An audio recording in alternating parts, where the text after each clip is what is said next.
En juin et juillet dernier, on va revenir sur cette affaire, le réalisateur Nicolas Bedos a été accusé de viol et d'agression sexuelle par 3 femmes. Une enquête préliminaire avait été ouverte. Ces 3 femmes ont témoigné après que l'animateur ait été accusé. Regardez.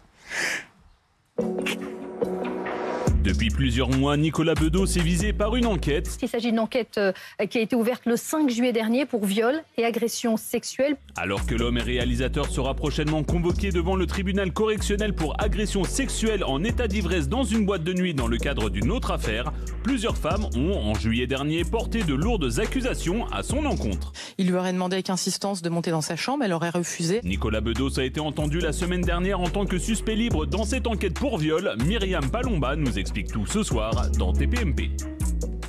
Merci Myriam. Alors Nicolas Bedos, entendu dans le cadre d'une enquête pour viol. Oui, alors il a été la semaine dernière entendu dans une enquête pour viol et agression sexuelle par le premier district de police judiciaire. En fait, il faut que je vous explique un peu l'histoire parce que, en fait, les faits remontent au 1er et 2 juin dernier où dans une discothèque parisienne, Sauvage pour pas la citer, Nicolas Bedos, c'est une discothèque. Tu sais laquelle c'est? Ouais. C'est quoi? Sauvage. Sauvage, d'accord. Voilà. Dans le quartier des Halles. Donc là, Nicolas Bedos, qui était visiblement assez éméché, aurait agressé une jeune femme de 25 ans. Il serait allé sur la piste de danse, il lui aurait mis la main entre les jambes et du coup, elle l'aurait repoussé. Elle lui aurait dit « mais t'es fou, toi », etc. Et puis... Elle aurait dit « t'es fou ». Dis-moi. Dis-moi, c'était ma cousine ou quoi? Dis-moi, t'es fou, toi ou quoi? Je vais descarter, tu es fou? Qu'elle aurait dit, tu es fou. Voilà, c'est ça. Donc elle lui a dit, t'es fou, va-t'en, etc.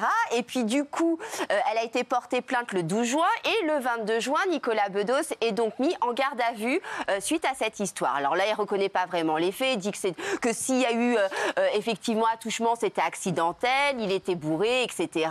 Il s'excuse. Donc là, l'OPJ lui remet une convocation. Il doit être jugé pour ses faits d'agression sexuelle sous l'effet de l'alcool au mois de février prochain. Les choses auraient pu s'arrêter là. Sauf que 3 femmes ont envoyé des signalements au parquet et le parquet, comme les faits pour tous ne sont pas prescrits, a décidé de prendre l'affaire en main, même si ces 3 femmes n'ont pas déposé plainte. Et ce sont des faits dont certains sont qualifiés de viol. D'accord, ouais, donc c'est sérieux. Oui, c'est très sérieux. Alors, il y a une jeune femme, maintenant elle a 50 ans, qui parle. Alors, c'est elle qui parle de viol. Les faits remontent en 1999. Elle était amie avec Nicolas Bedos. Il l'invite à une soirée. La soirée se continue. Il lui propose d'aller chez lui, chez ses parents à Neuilly.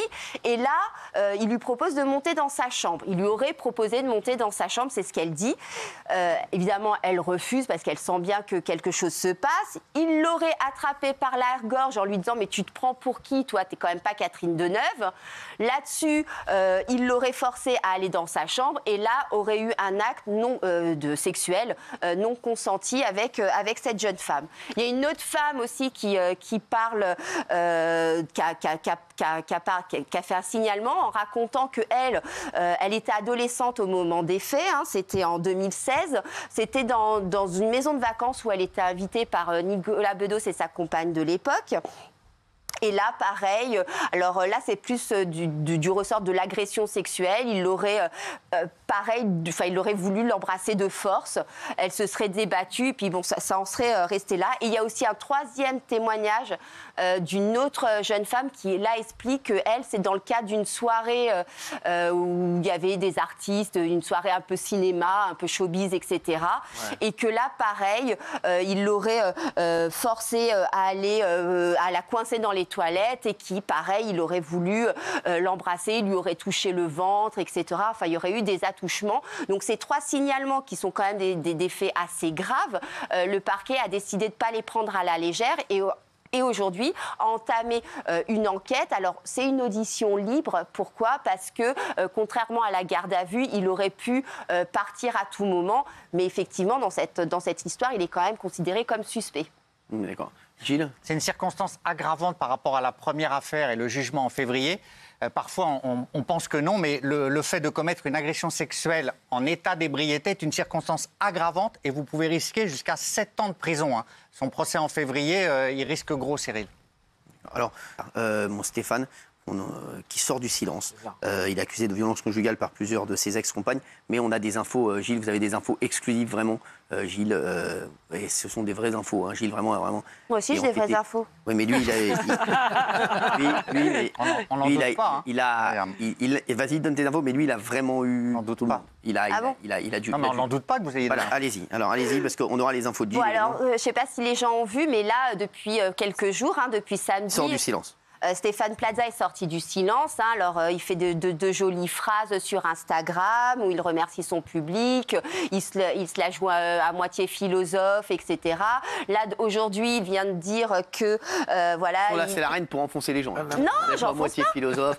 Tu l'as dit, tu dis, se la joue à moitié philosophe. Je te promets, attends la suite. Oui. Et donc là, il remercie son public et il dit que voilà, il est confiant, que la justice va sauver son honneur, etc. Et pourquoi il dit ça? Pourquoi depuis quelques jours, Stéphane Plaza revient un peu sur les réseaux sociaux? C'est parce que, effectivement, moi, les infos que j'ai, c'est que l'enquête avance plutôt en sa faveur. Ouais. Tu vois, c'est positif. D'accord, oui, pas mal. Avance plutôt en sa faveur et que l'histoire du complot semble vraiment se dessiner. Et comme vous le savez, il y a 3 plaintes aussi pour harcèlement qui ont été déposées par des jeunes femmes qui se sont dites harcelées par les victimes supposées de Stéphane Plaza. Et du coup, comme l'enquête avance plutôt dans son sens, faut savoir quand même que Stéphane Plaza n'a toujours pas été entendu par la police. Donc, ils estiment que les faits ne sont pas aussi... que ça ne demande pas une... Alors, Myriam, Gilles a des infos exclusives qu'il vient d'avoir de cet après-midi. Oui, alors l'enquête, effectivement, contre Stéphane Plaza avance, mais elle avance moins vite que l'enquête qui est liée à la plainte que Stéphane Plaza a déposée pour cyberharcèlement. Et là, les enquêteurs sont en train de remonter les faux profils, parce que ce sont des faux profils, selon lui, qui ont commencé à le harceler. Donc, il faut maintenant établir si ces faux profils sont liés aux femmes qui ont porté plainte contre lui. Ça, c'est une possibilité. Alors, évidemment, s'il a commis des violences, il doit être condamné, il n'y a pas de souci. Mais il y a une 4e plainte qui vient d'être déposée, qui est très sérieuse, contre les femmes qui l'ont cyberharcelé. Ça fait maintenant 4 plaintes. Et ces plaintes, elles étaient au départ contre X, mais elles portent les noms des gens qui sont derrière les faux profils. Et si jamais il s'avère, in fine, que Stéphane Plaza n'est pas condamné, que par exemple on a voulu le harceler, qu'on a voulu lui nuire, ça pourrait coûter très cher aux gens qui l'ont cyberharcelé. Pourquoi ? Parce que les franchisés, en ce moment, sont en chute libre. Et ces franchisés, ils versent 8% de redevances.